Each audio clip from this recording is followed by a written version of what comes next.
नमस्कार, हमारे YouTube channel में आपका स्वागत है। बता दूं कि आज मैं आपको टॉप 100 क्वेश्चन कराऊंगा और वो टॉप 100 क्वेश्चन आप ही के मुताबिक चुने गए प्रश्नों से होंगे। तो देखिए, अभी जो है मैंने अपने YouTube चैनल के कम्युनिटी पोस्ट में एक डाला हुआ था कि मैं टॉप 100 सामान्य ज्ञान लेकर आ रहा हूँ, ठीक है। और वो किससे संबंधित होना चाहिए। तो ये जो प्रश्न है वो मेरे इस चैनल में कम्युनिटी टैब में डाला गया, जिसमें आप लोगों ने वोट्स किया, जिसमें से आप देख सकते हैं कि लगभग 38 वोट्स 38 वोट्स रेलवे एनटीपीसी के प्रश्नों पर पड़ा था, जबकि ग्रुप डी एग्ज़ाम्स के प्रश्नों पर 19 पोस्ट, एसएससी फेज़ 9 के लिए 14 पोस्ट, जबकि एसएससी सीजीएल के लिए 14 और डीआरडीओ एमटीएस के लिए आपका लगभग 14 सेम था, ठीक है। तो मैं जो ये जो प्रश्न कराऊंगा, तो ये हमारा जो होगा वो मैं बता दूं कि रेलवे एनटीपीसी से संबंधित थोड़े ज़्यादा प्रश्न होंगे। इसके अलावा ग्रुप डी के भी प्रश्न होंगे और एसएससी सीजीएल और फेज़ 9 और डीआरडीओ, इन सब का मिश्रित कराऊंगा। लेकिन जिसमें ज़्यादा वोट्स पड़ा है उसको मैं सबसे पहले कराऊंगा, मतलब सबसे इम्पोर्टेंट क्वेश्चन को इसमें ज़्यादा कराऊंगा, जो कि मेरे द्वारा तैयार किए गए नहीं हैं, बल्कि जो पिछले साल पूछे गए थे, पिछले वर्षों में जो भी एनटीपीसी के द्वारा या एसएससी के द्वारा, मतलब रेलवे के द्वारा या एसएससी के द्वारा जो भी प्रश्न पूछे गए हैं, उसके सामान्य ज्ञान के मैं प्रश्न करा रहा हूँ, ठीक है। इसमें आपका सामान्य ज्ञान, सामान्य विज्ञान, सारा चीज़ इसमें मिश्रित होगा, ठीक है। तो टॉप 100 क्वेश्चन वो चलिए देखते हैं और इसे पूरा देखें, क्योंकि ये आपके आने वाले आगामी सरकारी परीक्षाओं में, चाहे वो आपका रेलवे ग्रुप डी का एग्ज़ाम हो, एनटीपीसी का एग्ज़ाम हो, एसएससी सीजीएल के एग्ज़ाम हो, SSC selection post, MTS, CHSL या आने वाले डीआरडीओ, सभी में आपके काम आएंगे, ठीक है। तो टॉप 100 क्वेश्चन को पूरा देखें। इसके बाद भी मैं आगे और भी टॉप 100 क्वेश्चन लेकर इसी तरह आता रहूँगा, और जब भी मैं आऊँगा तो आपको पहले ही सूचित कर दूँगा। उससे साथ साथ अगर आप हमारे चैनल में नए हैं तो चैनल को ज़रूर से ज़रूर सब्सक्राइब कर लें, ताकि आने वाले जितने भी सारे आगामी सरकारी परीक्षाएं उसकी जानकारी आपको मिल सके। तो चलिए एक एक करके स्टार्ट करते हैं। तो सबसे पहले मैं बता दूं कि ये हाथ से लिखे हुए हैं, लेकिन ये पिछले साल पूछे गए प्रश्न हैं जो आपके लिए महत्वपूर्ण रहेंगे, ठीक है। तो हाथ से लिखे हुए देखकर आप वीडियो को, ऐसा नहीं कि आपको वीडियो को स्किप कर देना है, क्योंकि सारा जो मैं आपको बताऊंगा वो पिछले साल पूछे गए प्रश्न हैं और जो आपके आने वाले आगामी सरकारी परीक्षाओं में काम होंगे। और यहाँ पे आप ऊपर में देख सकते हैं लिखा हुआ for railway SSC DRDO state exams, और ये जो आपका है वो आपका देख सकते हैं यहाँ पे टॉप 100 जनरल नॉलेज के क्वेश्चन हैं जो आपके आने वाली सरकारी परीक्षाओं में काम आएंगे, ठीक है। तो चलिए एक एक करके प्रश्नों को पढ़ते हैं और समझते हैं। क्वेश्चन किस प्रकार से आएंगे वो भी मैं आपको बताऊंगा। तो सबसे पहले आप पहला प्रश्न देख लीजिए। तो अगर आप पहला प्रश्न में ध्यान दें तो पहला प्रश्न आपका है कि अनुच्छेद 15 यानी आर्टिकल 15 क्या कहता है। तो ये पूछा जा सकता है। तो आर्टिकल 15 कहता है कि भारतीय नागरिक को भेदभाव के खिलाफ अधिकारों का वर्णन है। यानी कोई अगर इंसान भेदभाव करता है किसी भी जाति से लेकर उनके लिंग को लेकर के, ठीक है, उनके आने वाले इस परिस्थिति को लेकर, तो उनका ये सारा प्रावधान दिया गया है आर्टिकल 15 में, ठीक है। तो कैसा पूछ सकता है, पूछ सकता है कि भारतीय नागरिक को भेदभाव के खिलाफ अधिकारों का वर्णन किस अनुच्छेद में किया गया है। तो अनुच्छेद 15 में किया गया है। अगला देखिए, अगला है भारतीय अनुच्छेद जो 15 है, भारतीय संविधान का अनुच्छेद 15 है, उसके अनुसार क्या क्या हो सकता है कि जन्म स्थान, लिंग, जाति, नस्ल, धर्म आदि के अधिक आधार पर भेदभाव नहीं किया जा सकता। ये कौन कह रहा है, आर्टिकल 15 कह रहा है, ठीक है। अगला देखिए, अगला है हमारा क्वेश्चन नंबर 3 कि मौलिक अधिकार कहाँ से लिए गए हैं। तो मौलिक अधिकार जो हमारा लिया गया है वो अमेरिका के संविधान से लिया गया है, ठीक है। ये पूछ सकता है। प्रश्न कैसा इसमें परीक्षा में बनकर आएगा, प्रश्न बनेगा कि अमेरिका के संविधान से कौन सा अधिकार लिया गया है भारतीय संविधान में। तो मौलिक अधिकार का जो है वो लिया गया है। क्वेश्चन नंबर 4 देखिए, अनुच्छेद 17 क्या कहता है। तो अनुच्छेद 17 कहता है कि छुआछूत के खिलाफ प्रावधान है, ठीक है। तो छुआछूत यानी अनटचेबिलिटी के खिलाफ इसमें प्रावधान दिया गया, इसमें आर्टिकल 17 यानी अनुच्छेद 17 में। अगला देखिए, क्वेश्चन नंबर 5 कह रहा है कि मूल संविधान में कितने मौलिक अधिकार हैं। तो मूल संविधान में कुल 7 मौलिक अधिकार हैं। ऐसा प्रश्न आ सकता है। किंतु अब इनकी संख्या 6 हो गया। अब 6 संख्या क्यों है? क्योंकि संपत्ति के आधार को मूल संविधान के मौलिक अधिकार से हटा दिया गया है। ठीक है, तो अभी कुल हमारे पास कितने मौलिक अधिकार हैं? तो 6। ठीक है, क्वेश्चन नंबर 6 देखिए, 1978 ईस्वी में 44वें संविधान संशोधन कितने? तो 1978 में 44वें संविधान संशोधन द्वारा संपत्ति के अधिकार को क्या कर दिया गया? संपत्ति के अधिकार को मौलिक अधिकार से हटाकर विधिक अधिकार बना दिया गया, यानी कानूनी अधिकार बना दिया गया। और इसे अनुच्छेद किस में डाल दिया गया? अनुच्छेद 300 क में रखा गया। ठीक है, 300 क में रख दिया गया किसको? संपत्ति के अधिकार को। ठीक है, तो अब ये मौलिक अधिकार में नहीं आता है। ठीक है, अगला देखिए क्वेश्चन नंबर 7, मौलिक अधिकार। क्वेश्चन नंबर 7 कह रहा है कि मौलिक अधिकार संविधान के भाग किस में आता है? तो भाग 3 में आता है, याद रखना है, में वर्णित है। अच्छा, मौलिक अधिकार कितने से कितने अनुच्छेद तक है? तो अनुच्छेद 12 से लेकर अनुच्छेद 35 तक, अनुच्छेद 12 आर्टिकल 12 से लेकर आर्टिकल 35 तक मौलिक अधिकार है भारतीय संविधान में। और ये कौन से भाग में आता है? तो भाग 3 में आता है। अगला क्वेश्चन नंबर 8, रजत रेशा क्रांति। क्या? रजत रेशा क्रांति है ना, रजत रेशा क्रांति किससे संबंधित है? तो ये कपास से संबंधित है। ठीक है, कपास से संबंधित है। अगला स्वर्ण रेखा क्रांति। क्या? स्वर्ण रेखा क्रांति किससे संबंधित है? तो स्वर्ण रेखा क्रांति हमारा जूट उत्पादन से संबंधित है। प्रश्न कैसा बन सकता है? पूछ सकता है कि स्वर्ण रेखा क्रांति किससे संबंधित है? जूट उत्पादन, रेशा उत्पादन, इस तरह से 4 ऑप्शन दिए रहेंगे, तो आपको किस में टिक करना है? जूट उत्पादन में टिक करना है। ठीक है, और आज का आखिरी क्वेश्चन देखिए, मतलब इस पेज का आखिरी क्वेश्चन। ठीक है, तो यहाँ पे जो है वह इंग्लिश चैनल को तैरकर पार करने वाली पहली भारतीय महिला कौन थी? तो इंग्लिश चैनल को तैरकर पार करने वाली पहली भारतीय महिला कौन थी? आरती साहा। यहाँ पे आप देख सकते हैं, आरती साहा जो थी वो इंग्लिश चैनल को तैरकर पार करने वाली पहली महिला थी। चलिए अगले पेज में चलते हैं। तो हम लोग आ चुके हैं अगले पेज में। अब यहाँ पे देखिए, अगला जो हमारा प्रश्न है वो हमारा है कि भारत में कार्यकारी प्रमुख किसे माना जाता है? तो भारत में कार्यकारी प्रमुख प्रधानमंत्री को माना जाता है। और हमारे देश के प्रधानमंत्री कौन है? वो तो सभी को पता है।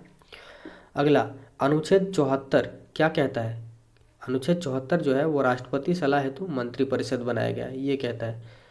तो प्रश्न इस प्रकार से बन सकता है कि राष्ट्रपति की सलाह हेतु मंत्रिपरिषद जो बनाया गया है वो कौन से अनुच्छेद में आता है? तो अनुच्छेद 74 में आता है। ठीक है, अगला अनुच्छेद 75 क्या कहता है? तो अनुच्छेद 75 कहता है कि प्रधानमंत्री की नियुक्ति कौन करेगा? तो राष्ट्रपति करेगा। तो प्रश्न इस तरह से बन सकता है कि प्रधानमंत्री की नियुक्ति के लिए जो राष्ट्रपति है वो किस अनुच्छेद में आता है? तो अनुच्छेद 75 में आता है। अगला, देश का संवैधानिक प्रधान किसे माना गया है? तो देश का संवैधानिक प्रधान राष्ट्रपति को माना गया है। ठीक है, और भारत का ये प्रथम नागरिक भी है। कौन? भारत के राष्ट्रपति जो हैं वो भारत के प्रथम नागरिक के साथ साथ वो देश का संवैधानिक प्रधान भी होते हैं। अगला क्वेश्चन,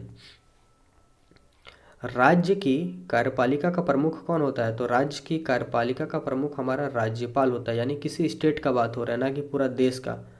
ठीक है, तो किसी स्टेट यानी किसी राज्य का कार्यपालिका का प्रमुख हमारा राज्यपाल होता है। और हमें पता है कि हर स्टेट में राज्यपाल उपस्थित है। क्वेश्चन नंबर 16 देखते हैं, ये फिजिक्स का सवाल है। ठीक है, क्वेश्चन नंबर 16 है कि तरंग की आवृत्ति यानी फ्रीक्वेंसी बढ़ती है तब इसकी तरंगदैर्घ्य क्या होती है? घट जाती है, ये याद रखना है। तरंग की फ्रीक्वेंसी जब बढ़ेगी तो इसकी आवृत्ति घट जाती है, सॉरी, तरंग की आवृत्ति बढ़ती है तो इसकी तरंगदैर्घ्य घट जाती है। अब हम समझाते हैं कि क्या होता है ये। तो देख सकते हैं यहाँ पे हमने 2 चित्र लिया हुआ है आपको समझाने के लिए। ठीक है, तो एक एक करके देखिए, मैं आपको बताता हूँ। तो आपका जो आवृत्ति होता है ना, आवृत्ति एक सीधे लाइन पे कुछ इस तरह से जाती है जो आपको यहाँ पे दिखाई दे रहा है। ठीक है, और ये भी क्या है? ये भी हमारा आवृत्ति है, जिसे इंग्लिश में क्या कहते हैं? फ्रीक्वेंसी कहते हैं।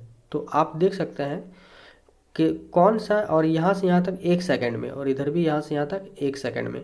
तो 1 सेकंड में वो जो है कितना बार ये घूम चुका है, यहाँ से यहाँ तक 1 चक्कर, दूसरा चक्कर, तीसरा चक्कर, चौथा चक्कर, ये 4 बार चक्कर लगा लिया, लेकिन ये 1 चक्कर 2 चक्कर। यानी हम कह सकते हैं कि ये थोड़ा स्लो है जबकि ये थोड़ा फास्ट है। तो हम लोग कह सकते हैं कि यहाँ पे लिखा हुआ है ना कि तरंग की आवृत्ति बढ़ती है। कब बढ़ेगी? जब इसकी तरंगदैर्घ्य घटती है। अब तरंगदैर्घ्य क्या होता है? तो यहाँ से यहाँ तक के बीच का जो डिस्टेंस होता है उसको तरंगदैर्घ्य कहा जाता है। ये जो डिस्टेंस है उसको तरंगदैर्घ्य कहा जाएगा। तो आप देख सकते हैं किसका कम है, तो इसका कम है। तो इसी से हम लोग कह सकते हैं कि तरंग की आवृत्ति बढ़ती है तो इसकी तरंगदैर्घ्य घट जाती है। तो देखो तरंगदैर्घ्य की जो लंबाई है ये घट गया, जिसको हम लोग क्या कहते हैं, लैम्डा से सूचित करते हैं। ठीक है, इंग्लिश में इसको वेवलेंथ कहते हैं। तो ये याद रखना है। ठीक है, अगला देखिए, कोणार्क के सूर्य मंदिर का निर्माण किसने किया था? तो कोणार्क के सूर्य मंदिर का निर्माण किसने किया था? नरसिंहदेव प्रथम ने किया था। और कोणार्क जो सूर्य मंदिर है ये कहाँ है? उड़ीसा में है, सभी को मालूम है। तो ये 13वीं शताब्दी में बनाया गया था। किसके द्वारा बनाया गया था? तो ये जो बनाया गया था ये हमारा नरसिंहदेव प्रथम के द्वारा 13वीं शताब्दी में बनाया गया। और ये कहाँ है? तो ये हमारा पुरी में है। पुरी कहाँ पड़ता है? तो पुरी हमारा उड़ीसा में पड़ता है। 18 नंबर देखिए, चार मीनार का निर्माण किसने किया था? प्रश्न आ सकता है। तो चार मीनार का निर्माण कुली कुतुब शाह ने किया था। ठीक है, और पूछा जा सकता है कि चार मीनार कहाँ है? तो चार मीनार हैदराबाद में है। और हैदराबाद कहाँ पड़ता है अभी? तो फिलहाल तेलंगाना में पड़ता है। हैदराबाद पहले एक बड़ा सा स्टेट हुआ करता था, लेकिन वो 2 भाग में अभी टूट चुका है। ठीक है, सॉरी, आंध्र प्रदेश एक बड़ा स्टेट हुआ करता था, आंध्र प्रदेश टूट गया, एक बन गया तेलंगाना और एक बन गया आंध्र प्रदेश। ठीक है, और हैदराबाद चला गया तेलंगाना के अंदर में, इसीलिए तेलंगाना अब हैदराबाद अब तेलंगाना के अंदर आता है और चार मीनार हैदराबाद में है। ठीक है, किसने बनाया था? कुली कुतुब शाह ने बनाया था। पूछा जा सकता है कि इसका निर्माण कब हुआ? तो 1591 में हुआ। ठीक है, अगला क्वेश्चन, ताजमहल का निर्माण कब हुआ? तो ताजमहल का निर्माण हमारा हुआ था 1632 में। ठीक है, कब हुआ था? 1632 में। किसने कराया? तो पता है सभी को, शाहजहां ने ताजमहल बनाया था। क्यों बनाया था? तो अपनी बेगम मुमताज़ महल की याद में बनाया था। ठीक है, और कहाँ बनाया था? तो उनके कब्र के ऊपर। तो जहाँ बेगम मुमताज़ महल को दफनाया गया उनके ही कब्र के ऊपर ताजमहल का निर्माण कराया गया। इसका निर्माण करने वाला मुख्य कलाकार कौन था? पूछा जा सकता। तो उस्ताद लाहौरी। कौन था? उस्ताद लाहौरी जो है वो ताजमहल को बनाने वाले मुख्य कलाकार थे। ठीक है, अगला चलते हैं। अगला हमारा है कि यहाँ पे आप देख सकते हैं लिखा हुआ है कि इत्माद उद्दौला, क्या नाम है? इत्माद उद्दौला का मकबरा कब बनाया गया? तो 1627 में बनाया गया। में नूरजहाँ बेगम ने बनवाया। किसने बनवाया? नूरजहाँ बेगम ने। नूरजहाँ बेगम ने इत्माद उद्दौला का मकबरा 1627 में बनाया। ठीक है, अगले पेज में चलते हैं। तो हम लोग अगले पेज में आ चुके हैं और यहाँ पे देख सकते हैं कि बीबी का मकबरा जो है वो किसने बनवाया? तो औरंगजेब ने बनाया था। बीबी का मकबरा किसने बनाया था? औरंगजेब ने बनाया था। कब बनाया था? 1679 को बनाया था। ठीक है, औरंगजेब ने 1679 को बीबी का मकबरा बनाया, जो कहाँ है? पूछा जा सकता है। तो ये कहाँ है, कहाँ पड़ता है? ये हमारा औरंगाबाद में पड़ता है। और औरंगाबाद कहाँ है? तो महाराष्ट्र में स्थित है। ठीक है, अगला, सम्राट अशोक जो हैं, तो सम्राट अशोक किसके उत्तराधिकारी थे? तो बिंदुसार के उत्तराधिकारी थे। ये प्रश्न पूछ सकता है कि सम्राट अशोक जो है किसके उत्तराधिकारी थे? तो ये बिंदुसार के उत्तराधिकारी थे। उत्तराधिकारी कहने का मतलब है कि पहले बिंदुसार जिस सीट में विराजमान थे, मतलब जिस कुर्सी पर वो विराजमान थे ना, उनके जगह पे सम्राट अशोक आ गए थे। इन्हीं को उत्तराधिकारी कहा गया है। ठीक है, ये चीज़ है।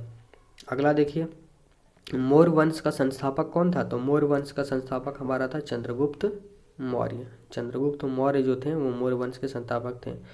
और चंद्रगुप्त मौर्य के बाद अगले कौन आए उनके जगह पर? तो उत्तराधिकारी थे बिंदुसार। ठीक है, और बिंदुसार के बाद कौन आए? जैसा कि हम लोग अभी पढ़ चुके हैं कि बिंदुसार के बाद आए थे सम्राट अशोक। ठीक है, अगला, चंद्रगुप्त मौर्य का प्रधानमंत्री कौन था? तो चाणक्य था। कौन था? चाणक्य। तो प्रश्न में ऐसा भी पूछता है कि चाणक्य का अन्य नाम क्या है? तो चाणक्य का अन्य नाम कौटिल्य है और विष्णुगुप्त है। ठीक है। अगला, चंद्रगुप्त के दरबार में कौन रहता था? तो चंद्रगुप्त के दरबार में मेगास्थनीज रहता था। ठीक है। और मेगास्थनीज कौन था? तो सेल्यूकस निकेटर। सेल्यूकस निकेटर का राजदूत था। राजदूत कौन होते हैं? जो हर देश में जा कर के अपना हर देश में जाते हैं, उन्हें राजदूत कहा जाता है। ठीक है। 26 नंबर देखिए, मेगास्थनीज द्वारा लिखी गई पुस्तक क्या है? तो मेगास्थनीज द्वारा लिखी गई पुस्तक हमारा है इंडिका। तो मेगास्थनीज किसने लिखा? इंडिका किसने लिखा? तो मेगास्थनीज ने लिखा था। अगला देखिए, मौर्य वंश का अंतिम शासक कौन था? तो मौर्य वंश का अंतिम शासक हमारा बृहद्रथ था। कौन था? बृहद्रथ था। अगला देखिए, अमित्रघात। अमित्रघात के नाम से किन्हें जाना जाता है? तो अमित्रघात के नाम से बिंदुसार को जाना जाता है। ठीक है। अगला हमारा है विज्ञान से प्रश्न है। ठीक है, जीव विज्ञान से। तो प्रोटोजोआ जो होता है, प्रोटोजोआ क्या है? प्रोटोजोआ एक कोशिकीय जीव है, यानी यूनिसेलुलर ऑर्गेनिज्म है। ठीक है। अब देखिए, केंचुआ, जोंक, ये सब कौन से वर्ग में आते हैं? तो एनिलिड्स में आते हैं। किस में आते हैं? एनिलिड्स। प्रश्न पूछा जा सकता है कि केंचुआ जो कौन से वर्ग में आते हैं? तो एनिलिड्स में आते हैं। अगला देखिए, इकोनोडर्मस। इकोनोडर्मस जो है वो इस संघ के सभी जंतु क्या होते हैं? समुद्री होते हैं, यानी समुद्र में रहते हैं।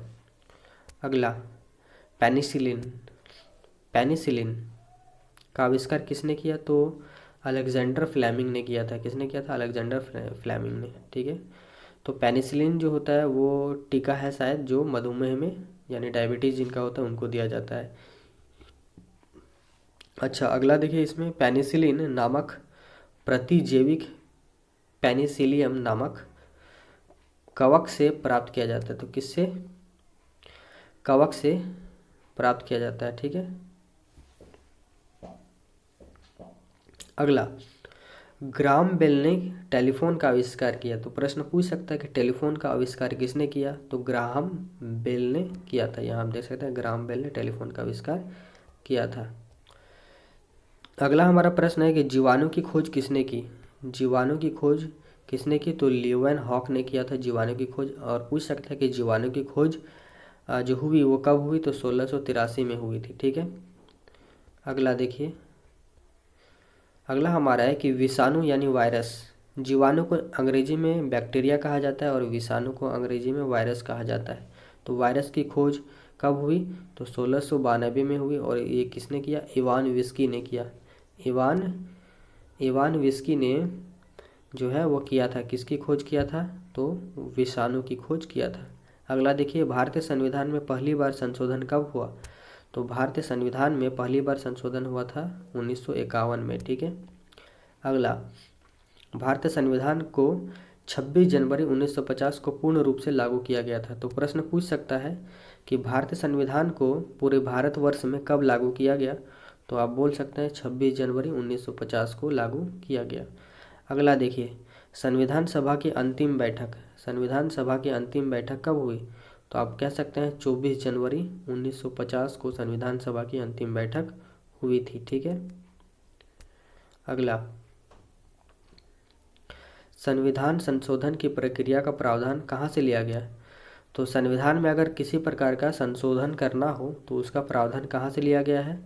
दक्षिण अफ्रीका से लिया गया। कहाँ से? दक्षिण अफ्रीका से। ठीक है। अगला देखिए, अनुच्छेद 368 में संसद को संविधान के किसी भी भाग का संशोधन करने का अधिकार है। तो हमें पता ही है कि अगर हमें संविधान में संशोधन करना होता है तो उसके लिए कहाँ संशोधन हो सकता है? केवल संसद में संशोधन हो सकता है। ठीक है, जहाँ सांसद जाते हैं। ठीक है।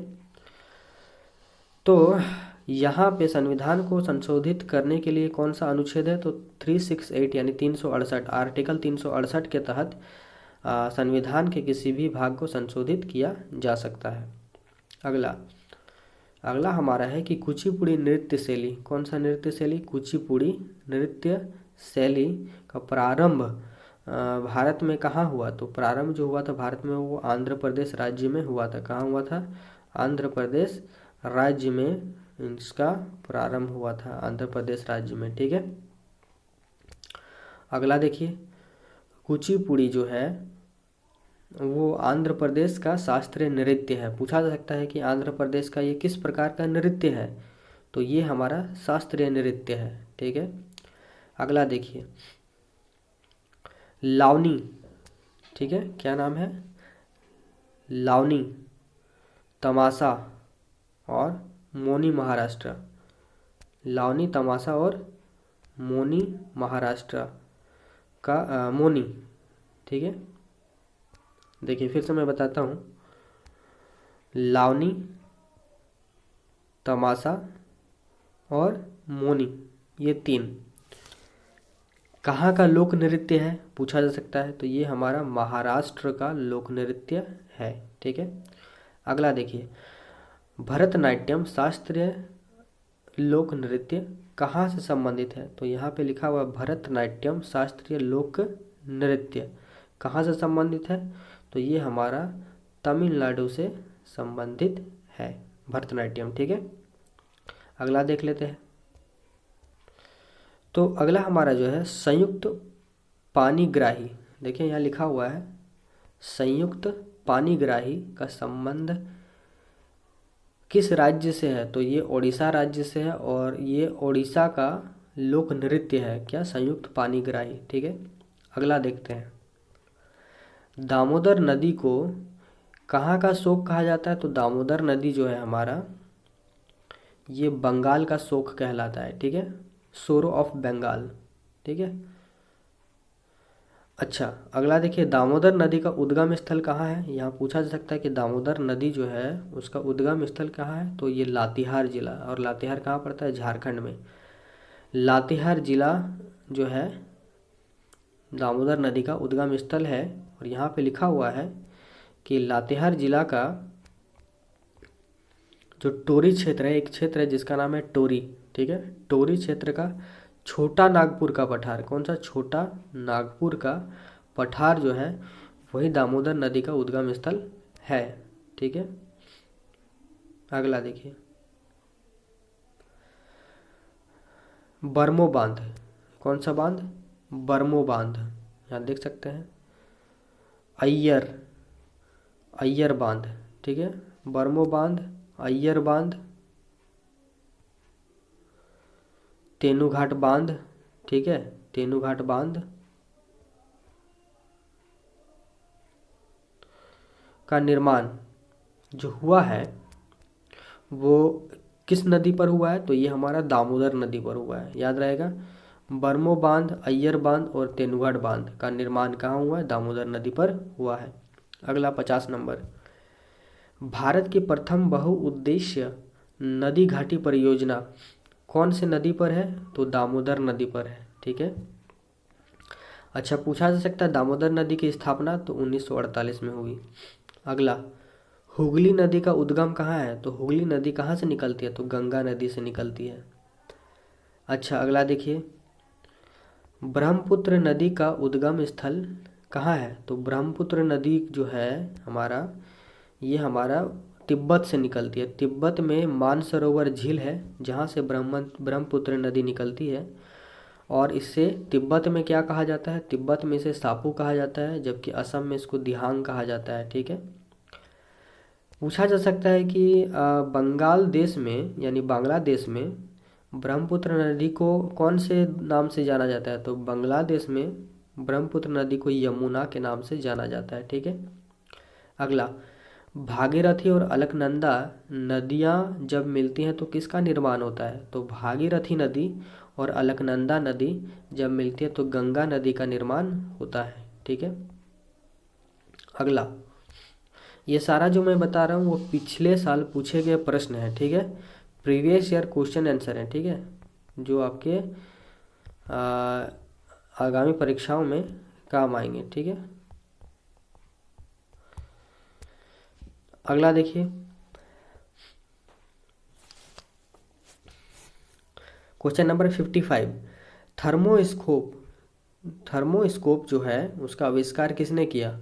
तो गैलीलियो गैलीली ने किया था। किसने किया था? गैलीलियो गैलीली ने थर्मोस्कोप का आविष्कार किया था। याद रहेगा, गैलीलियो गैलीली ने कब किया था? तो 1553 में किया था। ठीक है। अगला 56, कोपरनिकस ने सौरमंडल की खोज कब की? तो कोपरनिकस ने सौरमंडल की खोज 1540 में की। प्रश्न इस प्रकार से भी बन सकता है कि सौरमंडल की खोज 1540 में किसने किया? तो कोपरनिकस ने किया था। ठीक है। सौरमंडल को अंग्रेजी में सोलर सिस्टम कहते हैं। अगला देखिए, अगला हमारा है कि कैप्लर ने यहाँ देखिए लिखा हुआ, कैप्लर ने किस नियम की खोज की? तो ग्रहों की गति, जो हमारे प्लैनेट्स हैं, हमारे जो सोलर सिस्टम में प्लैनेट्स हैं वो कैसे मूवमेंट करते हैं, ठीक है, उसका नियम दिया था कैप्लर ने। अगला, न्यूटन ने दृश्य विकिरण की खोज की। पूछा जा सकता है कि किसने दृश्य विकिरण की खोज की? तो न्यूटन ने किया था। ठीक है। अगला प्रश्न देखिए, पूछा जा सकता है कि 1 डेकालीटर इक्वल टू कितना लीटर होता है? तो 10 लीटर होता है। ठीक है। अगला, 1 हेक्टोलीटर में कितना लीटर होता है? तो 100 लीटर होता है। ठीक है। अगला, 1 लीटर में कितना गैलन होता है? तो 0.22 गैलन होता है। ठीक है। अब अगला देखिए, क्वेश्चन नंबर 62, महाराणा प्रताप के घोड़े का नाम क्या था? तो चेतक था। ठीक है।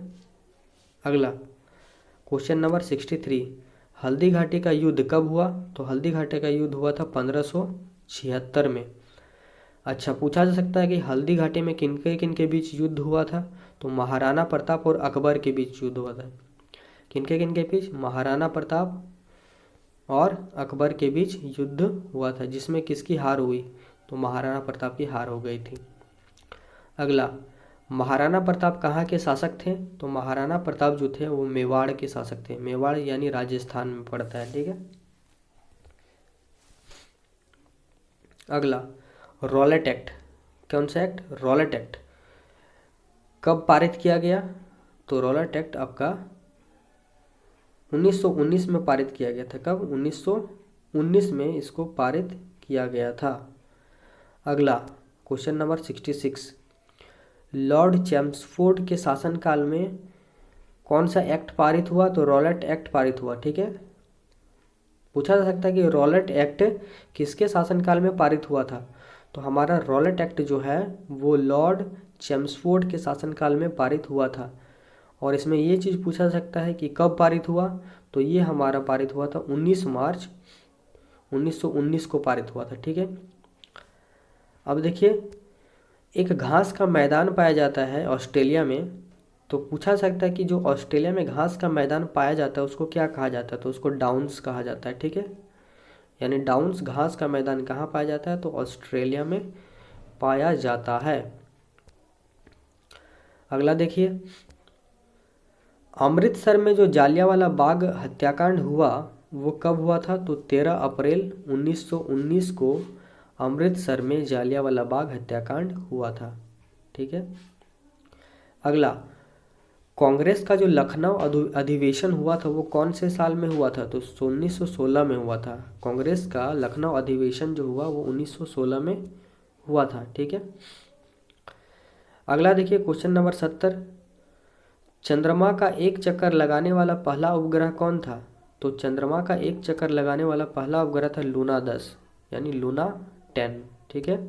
अगला, मार्स 2 मंगल ग्रह पर पहला अंतरिक्ष यान था। ठीक है। क्वेश्चन नंबर 72 देखिए, स्पुतनिक 2 जो था वो अंतरिक्ष में जीवित कुत्ते, और उस कुत्ते का नाम था लाइका। क्या नाम था? कुत्ते का नाम था लाइका को ले जाने वाला पहला यान बना था। कौन? स्पुतनिक 2। अगला क्वेश्चन देखिए, क्रिकेट खेल का जन्मदाता कौन सा देश कहलाता है? तो इंग्लैंड कहलाता है। ठीक है। अगला, क्रिकेट की सर्वोच्च संस्था, तो क्रिकेट की जो सर्वोच्च संस्था है वो क्या है? आईसीसी है, जिसका मुख्यालय कहाँ है? तो दुबई में है। ठीक है। क्रिकेट की सर्वोच्च संस्था आईसीसी है, इंटरनेशनल क्रिकेट काउंसिल, और इसका मुख्यालय दुबई में है। ठीक है। क्वेश्चन नंबर 75 देखिए, खार्तूम किसकी राजधानी है? क्या पूछा है कि खार्तूम जो है वो किसकी राजधानी? तो सूडान की राजधानी है। ठीक है, किसकी? सूडान। अगला देखिए, नेपाल की राजधानी क्या है? तो नेपाल की राजधानी हमारा काठमांडू है, याद रहेगा, नेपाल की राजधानी काठमांडू है। ठीक है। अच्छा, नेपाल जो है, नेपाल का आधिकारिक नाम क्या है, यानी ऑफिशियल नेम? तो नेपाल का ऑफिशियल नेम है, आप देख सकते हैं यहाँ पे लिखा हुआ है, संघीय लोकतांत्रिक गणतंत्र नेपाल। ये जो है नेपाल का आधिकारिक नाम है। ठीक है। अगला, भारत में क्रिकेट की देखरेख कौन करता है? तो बीसीसीआई करता है। कौन करता है? बीसीसीआई भारत में क्रिकेट की देखरेख करता है। अगला, पाकिस्तान में थार रेगिस्तान से जुड़े रेगिस्तान को क्या कहा जाता है? चोलिस्तान। तो पाकिस्तान में जो थार रेगिस्तान का भाग है उसको वहाँ चोलिस्तान कहा जाता है। क्वेश्चन नंबर 80 देखिए, लूनी नदी थार रेगिस्तान में लुप्त हो जाती है। पूछा जा सकता है कि थार रेगिस्तान में कौन सा ऐसा नदी है जो लुप्त हो जाता है? तो लूनी नदी लुप्त हो जाती है, यानी गायब हो जाती है। अगला, गोबी रेगिस्तान जो है ये एशिया का सबसे बड़ा रेगिस्तान है। ठीक है। गोबी रेगिस्तान किन किन देशों के बीच है? तो मंगोलिया और चीन के बीच है। मंगोलिया और चीन के बीच गोबी रेगिस्तान है। ठीक है। क्वेश्चन नंबर 82 देखिए, विश्व का सबसे बड़ा रेगिस्तान जो है वो क्या है? सहारा है। विश्व का सबसे बड़ा रेगिस्तान का नाम सहारा है, और ये कहाँ है? हमारा उत्तरी अफ्रीका में पाया जाता है। ठीक है, उत्तरी अफ्रीका। अगला, पेलियोंटोलॉजी, यहाँ पे देख सकते हैं लिखा हुआ पेलियोंटोलॉजी, जिसको अंग्रेजी में कुछ इस तरह से लिखा जाता है। ठीक है।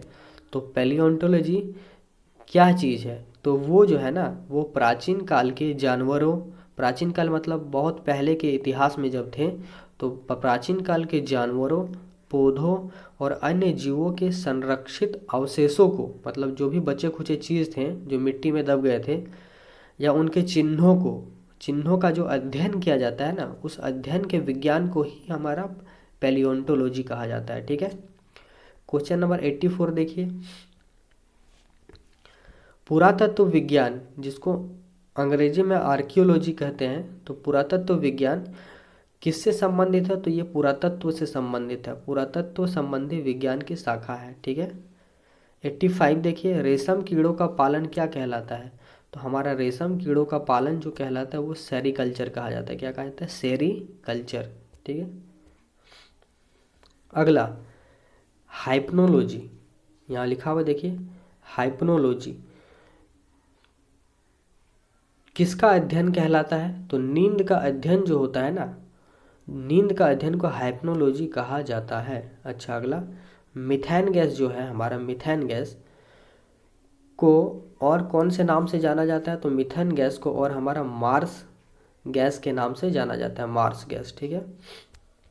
अगला, प्राकृतिक गैस का मुख्य अवयव क्या है? तो हमारा जो नेचुरल गैस होता है, जिसको हिंदी में प्राकृतिक गैस कहते हैं, इसमें सबसे ज़्यादा क्या पाया जाता है? तो इसमें सबसे ज़्यादा मीथेन पाया जाता है। कितना परसेंट? तो लगभग 80% पाया जाता है। ठीक है। अगला, सिगरेट का जो लाइटर होता है, तो सिगरेट लाइटर में किसका यूज़ किया जाता है? तो ब्यूटेन का यूज़ किया जाता है। अधिकतम मात्रा में इसमें क्या होता है? ब्यूटेन होता है। अच्छा, अगला देखिए, प्लासी का युद्ध कब हुआ था? तो 1757 में हुआ था। ठीक है। अक्रिय मतलब जो एक्टिव नहीं होते हैं। ठीक है। अक्रिय गैसों की कुल कितनी संख्या? तो 6 है। अक्रिय गैसों की कुल संख्या 6 है। अगला, बुद्ध चरित्र के लेखक कौन है? तो बुद्ध चरित्र के लेखक हैं अश्वघोष। कौन है? अश्वघोष जो है वो बुद्ध चरित्र के लेखक हैं। अगला देखिए, अर्थशास्त्र किसने लिखा? तो अर्थशास्त्र चाणक्य ने लिखा। ठीक है। अगला पूछा जा सकता है, रेडॉन जो है, रेडॉन गैसीय तत्वों में सबसे भारी है। पूछा जा सकता है जितने भी सारे गैसेस स्टेट में होते हैं, जितने भी सारे एलिमेंट्स गैसियस स्टेट में होते हैं उसमें से सबसे हैवी, सबसे भारी क्या है, तो रेडॉन है। ठीक है, अगला देखिए, फूलों में जो रंग होता है उसको गायब कर देता है, उसको उड़ा देता है, वो कौन सा गैस है, तो वो क्लोरीन है। यहाँ पे लिखा हुआ है क्लोरीन गैस फूलों का रंग उड़ा देती है। अगला देखिए, साइप्रस। साइप्रस एक कंट्री है, यानी एक देश है जिसकी राजधानी क्या है, तो निकोसिया है। ठीक है, साइप्रस की राजधानी क्या है, निकोसिया। अगला देखिए, साइप्रस का जो मुद्रा है तो वहाँ का मुद्रा क्या कहलाता है, पाउंड कहलाता है। ठीक है, अगला किर्गिस्तान। किर्गिस्तान एक कंट्री है, तो किर्गिस्तान की राजधानी क्या कहलाती है, तो बिश्केक कहलाती है। क्या, बिश्केक।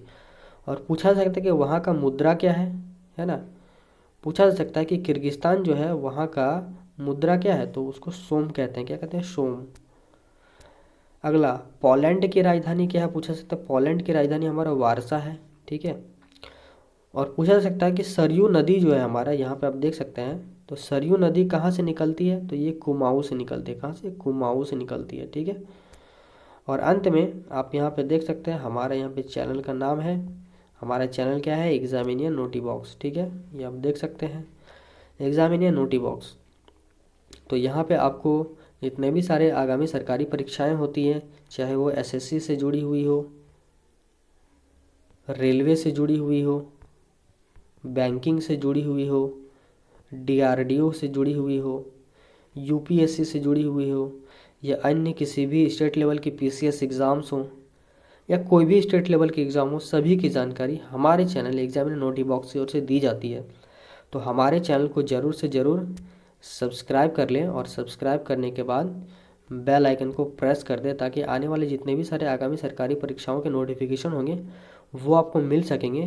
साथ ही हर महीने जो है मैं करंट अफेयर कराता हूँ अपने इस चैनल पे, तो वो भी आपको करंट अफेयर, हर महीने का करंट अफेयर मिल सकेगा। वैसे मैंने अक्टूबर और नवंबर का करंट अफेयर करा दिया है, करंट अफेयर को देखना ना भूलें। और दिसंबर का जो करंट अफेयर है वो 1 जनवरी से 5 जनवरी के बीच अपने इस चैनल पे डाल दूंगा। और जब तक अभी railway, group D, NTPC, SSC के एग्ज़ाम्स होंगे, तो मैं ऐसे ही कुछ कुछ दिनों में टॉप 100 क्वेश्चन के जीके डालता रहूँगा। ठीक है, जनरल नॉलेज के क्वेश्चन डालता रहूँगा। ठीक है, तो हमारे चैनल को सपोर्ट करें, क्योंकि आपका सपोर्ट अगर नहीं मिलेगा तो हमारे चैनल आगे नहीं बढ़ पाएगा। तो हमारे चैनल को सपोर्ट करें, क्योंकि मैं भी इतना मेहनत कर रहा हूँ। अभी मैंने टॉप 100 क्वेश्चन लिखा है जो मैं आपको अभी बता रहा हूँ। ठीक है, तो हमारे चैनल को जरूर से जरूर सपोर्ट करें, अपने दोस्तों को भी शेयर करें। ठीक है, और वीडियो अगर पसंद आए तो वीडियो को एक लाइक ज़रूर कर देंगे। यहीं पे मैं अपना इस वीडियो को समाप्त करता हूँ। आप सभी का बहुत बहुत धन्यवाद।